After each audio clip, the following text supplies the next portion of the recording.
Жители Республики Саха-Якутия с началом весны, с потеплением начинают путешествовать по разным уголкам мира.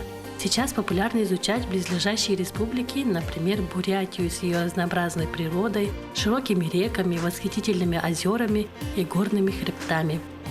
Одна компания туристов из Якутии получила уникальную возможность попасть на ретрит с Даши Ламой, хранителем святыни, драгоценного неиссякаемого тела 12-го пандита Хамбо Ламы Даши Доржа Итыгелова в самые сакральные дни Цагаалха, дни празднования Белого месяца. Цагаалха – особое время обновлений, больших духовных практик, очищения разума, успокоения души и тела, достижения состояния внутренней гармонии, удовлетворения собой и окружающим миром, чтобы в предстоящий годовой период вступить с внутренней чистотой, ясными намерениями и силами для благих дел. Вот в этот священный праздник нужно, конечно, подготовиться к празднованию Нового года.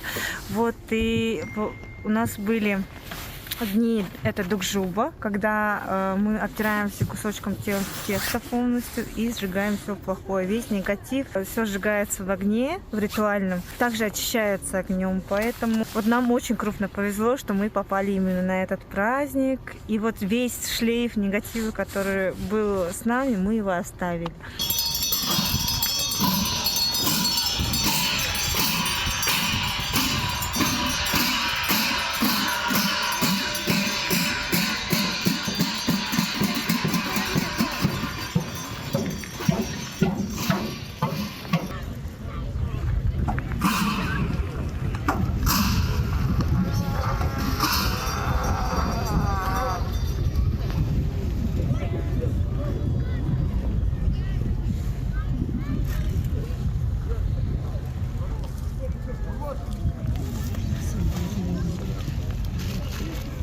Гостям показали колодец, источник с энергетической водой, внутрь пускают только мужчин. Можно было набрать оттуда целебной воды с собой.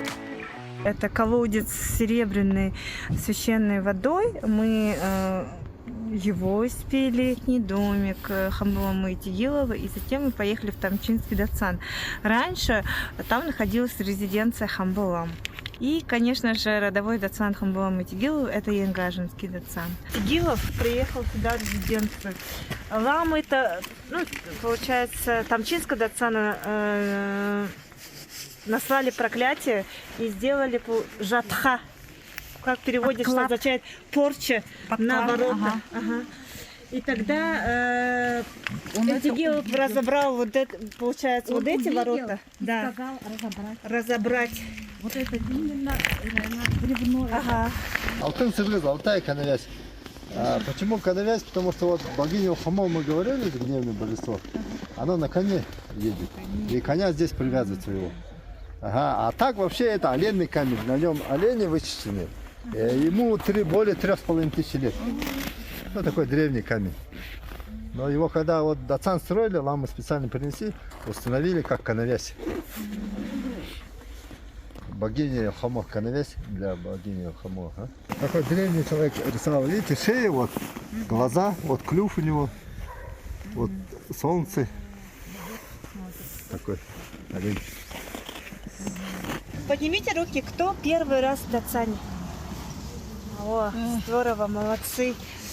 Так, вот это отдельно стоящее здание, как Даша Лама говорил, это Дуган. Перед тем, как зайти в Дуган, мы должны сделать священный круг, называется горо. Что мы делаем, когда делаем горо? Мы крутим барабаны, мы думаем о всех живых существах, о своих близких, о своем роде. Мы очищаемся перед тем, как зайти в Дуган. А когда мы крутим барабан, мы также накапливаем добродетель. А для чего нам нужна добродетель? Чтобы устранять препятствия. Получается, если на вашем жизненном пути, да, у вас экзамен, скажем, вот эта добродетель, она пригодится на экзамене вашем. Поэтому вот даже когда мы делаем гору, вот крутим все по часовой стрелке. Это молитвенные барабаны, они внутри не пустые, в них заложены 1000 мантр. И когда мы крутим барабан, это равнозначно тому, что мы все 1000 мантр прочитываем. А мантры, они обладают таким сильным магическим свойством, которое способно исцелить человека. И не случайно, просто так взять и зайти сразу в дуган нельзя. Сначала мы должны очиститься. Очищаем ум, речь и тело. Вот, получается, держим руки, да? Ну, не сейчас вообще, когда в дацане, если вдруг вы будете молиться. Это не обязательно для каждого, кто хочет по желанию. Получается, руки ставим вот так. Таким образом мы как бы подготавливаем это трон для божества. Для божества или для вашего члена рода, да? Хранителя и так вот далее. Так вот. И когда мы молимся, мы, получается, очищаем ум, речь и тело. И в полупоклоне вот так вот нужно наклониться. Подходя к буддийскому храму, вы видите на понтоне буддийского храма такой вот обычный знак, это 2 косули и кольцо учения. Знак самого первого проповеди учения Будды на земле, которое случилось в Оленем парке города Бенареск. Ныне, конечно, этот город уже не существует. Да? И, конечно же, вход в буддийский храм бывает 3 разных входа. Это вход для прихожан, центральный вход для лам и божеств, так скажем. Заходя в буддийский храм, вы можете увидеть всегда в основном одну и ту же картину. Есть, конечно же, пантеон божеств, есть сиденье для лам и сиденье для прихожан, на которых вы сейчас восседаете. В основном все буддийские храмы внутри все одинаково. Здесь вы видите, что сиденье находится в порядке, так скажем, возрастания, так скажем. Да? Это говорит о том, что в буддийском храме все основано на полной дисциплине и порядке в первую очередь. То есть каждый лама имеет свой сан, свое звание. Чем выше степень обучения, тем выше он, так скажем, сидит, да, допустим, да. В самом центре у нас восседает Хамбо лама. Хамбо лама, пандито Хамбо лама. Слово пандито в переводе с тибетского означает пандито, самый мудрый, мудрейший. То есть, как бы, дословно, если перевести, как бы мастер. Пандита Хамбо лама. С левой стороны Хамбо ламы, то есть вот напротив, восседает Ширета лама. Ширета лама – это настоятель буддийского храма. Напротив Ширета ламы обычно восседает либо Дит Хамбо лама, либо Соржа лама. Соржа лама – это мастер над подношениями, так скажем, да. И далее так по убывающей, так скажем, да. В центральной части сидят рядовые ламы. Также буддийский храм ведет всегда, если вы будете в больших храмах, вы увидите там специальные микрофоны. Есть также ламы онзаты, которые своим голосом начинают и ведут весь молебен. Все ламы читают именно за ними. Также есть отдельные вот такие места, с такими вот, так скажем, приспособлениями, да. Это ламы Габги. Ламы Габги – это лама, который несет ответственность за дисциплину и порядок. Он отвечает о начале и конце молебна. Также следит, чтобы никто не нарушал дисциплину и порядок во время молебна. Если вы посмотрите людей с одинаковыми именами, у многих бывает где-то 70-80% сходности их судьбы. Потом даже некоторые физиологически даже лица бывают одинаковые немного.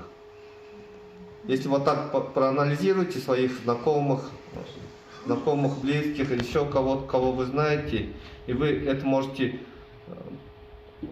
увидеть. Растянулись великие Саянские горы, а у их подножия расположился национальный парк с величественными моралами, которых можно было кормить с рук. Мощь и грация этого вида поразила всех посетителей. Все ведро одному скормлю. А до половины уже нельзя, так что корми пока кушаешь. А он еще чешется, посмотри, он покусывает и чешется. Посмотрел? Мое ведро засмотрел.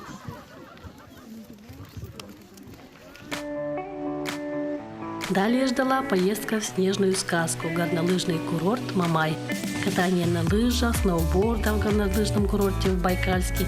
И вся эта красота доступна, не выезжая из нашей страны. Ну как она? Молодец.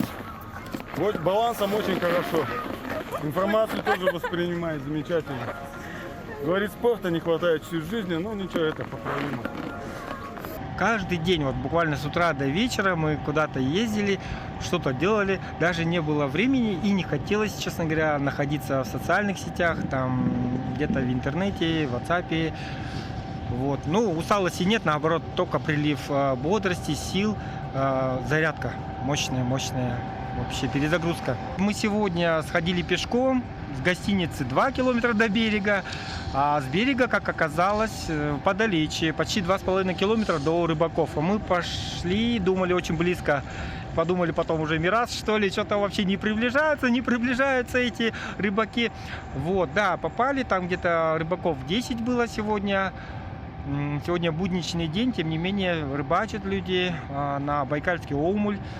Глубина 200 метров, они сказали. Нас поразило, это же вообще столько надо лесок, 200 метров лесок, чтобы это все поднять. Ну, как раз там фото-видео тоже мы сделали. Очень интересно. Они там прямо с 6 утра были, а мы где-то в 10, наверное, туда пришли пешком. Тут лед трескается, вот мы сколько ходили, очень огромные трещины есть. Вот. И, ну, это очень уникально на самом-то деле. Ну, прозрачный лед, я могу сказать сразу, вот только на острове Ольхон. Здесь ветров таких нет, поэтому только снег. Так как мы здесь встречали Новый год, конечно же, мы рисовали самые яркие, классные события на следующий год, то есть на 2025 год. И поэтому мы с уверенностью можем сказать, что 2025 год у нас будет очень ярким на путешествия, на события и на эмоции.